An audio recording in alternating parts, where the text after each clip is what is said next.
नमस्कार दोस्तों। आज जो कहानी हम सुनने जा रहे हैं वो कहानी एक कौवा अन्य पक्षियों को सुनाता है। तो चलिए शुरू करते हैं हाथी और चतुर खरगोश की कहानी।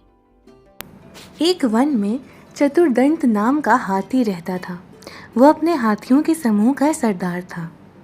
वन में एक वर्ष भारी अकाल पड़ा, जिसकी वजह से तालाब, झील तथा नदियां सूखने लगी और इसकी वजह से ही बहुत से हाथियों के बच्चे प्यासे मरने भी लगे और वन पूरी तरह सूखने लगा। तो सारा हाथियों का दल मिलकर चतुर्दंत के पास गया और कहने लगा, सरदार, अब आप ही कुछ उपाय बताइए। अगर इस तरह ही सूखा पड़ा तो हमारा पूरा वंश खत्म हो जाएगा। चतुर्दंत जो मुखिया था वो बहुत चालाक था और उसने चारों दिशाओं में भ्रमण भी किया हुआ था, जिसकी वजह से उसको चारों दिशाओं का ज्ञान था। उसके दिमाग में एक जगह का वर्णन आया। उस जगह जाकर उन्होंने देखा कि वहाँ पर बहुत सारा पानी है और बहुत सारी हरी भरी जगह भी है। वो खुश हो गए और उन्होंने झूम कर झील में छलांग मार दी।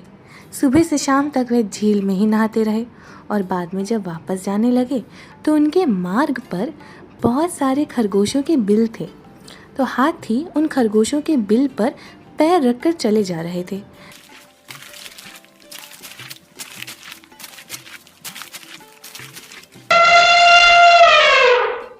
जिसकी वजह से आधे से ज़्यादा खरगोश पदमरे हो गए। ये देखकर खरगोश का मुखिया घबरा गया और कहने लगा, अगर ये हाथियों का दल ऐसे ही आता रहा तो हमारी प्रजाति नष्ट हो जाएगी।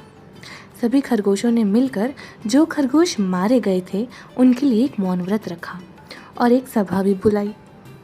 सभा में सभी से पूछा गया कि अब क्या करना चाहिए जिससे कि खरगोशों की जान बची रहे। उसमें से एक खरगोश ने ये कहा कि हमें इस स्थान को छोड़कर किसी और स्थान पर चले जाना चाहिए जिससे हम सब बचे रहेंगे। हमें इस स्थान का परित्याग करना पड़ेगा। कुछ ने कहा यही सर्वश्रेष्ठ नीति है। वो बोला कि एक व्यक्ति का बलिदान पूरे परिवार के लिए देना चाहिए, एक परिवार का बलिदान पूरे गांव के लिए देना चाहिए, एक गांव का बलिदान एक राज्य के लिए देना चाहिए, एक राज्य का बलिदान एक देश के लिए देना चाहिए और अपनी जान बचाने के लिए इस धरती का बलिदान भी दे देना चाहिए। इसी में ही सर्वश्रेष्ठ नीति है। इतने में एक खरगोश खड़ा हुआ और बोला, ये हमारे पूर्वजों की धरती है। हमारे पूर्वजों ने यहाँ पर जन्म लिया और यहीं पर अपने प्राण न्यौछावर किए और अपनी धरती अपने आने वाली पीढ़ी को सौंपी थी। तो हमारा दायित्व होता है कि हम इस धरती को नष्ट होने से बचाएं। ये कहकर उसने कहा, मैं इस जगह से नहीं जाऊंगा। तो खरगोश के दल का मुखिया बोला कि हमें हाथियों के सरदार से फिर बात करनी चाहिए, क्या पता वो हमारी बात समझ जाएं। ये कहकर उन्होंने कहा, हमारे दल का सर्वश्रेष्ठ चतुर दिमाग का खरगोश लंबकर्ण उनके मुखिया से बात करने के लिए जाएगा। खरगोशों की तरफ से लंबकर्ण खरगोश हाथियों के दल के पास गया और कहने लगा कि मुझे आपके सरदार से मिलना है। एक हाथी ने उसे सरदार के पास जाने का मार्ग बताया। खरगोश जब सरदार के पास पहुंचा तो गजराज ने कहा, कौन हो तुम और क्यों आए हो यहाँ? लंबकर्ण बोला, ये तालाब चंद्रमा का है और मैं चंद्रमा में रहने वाला खरगोश हूँ। आप मेरे तालाब को गंदा कर रहे हैं, आप यहाँ से चले जाइए। तो हाथियों का सरदार गजराज बोला, मैं कैसे मान लूँ कि तुम चंद्रमा के खरगोश हो और अभी चंद्रमा कहाँ है, क्या ये तुम बता सकते हो? ये सुनकर खरगोश बोला, आप मेरे साथ आइए, मैं आपको बताता हूँ। और वह हाथियों के सरदार को झील के पास ले गया और कहने लगा, झील में देखिए, आपको चंद्रमा दिखेगा।